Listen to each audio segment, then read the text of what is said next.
ఘనమైనవి నీ కార్యములు నా ఎడల, స్థిరమైనవి నీ ఆలోచనలు నా యేసయ్యా. ఘనమైనవి నీ కార్యములు నా ఎడల, స్థిరమైనవి నీ ఆలోచనలు నా యేసయ్యా. కృపలను పొందుచు కృతజ్ఞత కలిగి స్తుతులర్పించెదను అన్ని వేళలా.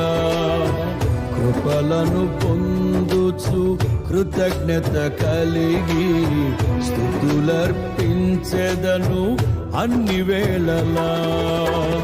అనుదినము నీ అనుగ్రహమే, ఆయుష్కాలము నీ వరమే. అనుదినము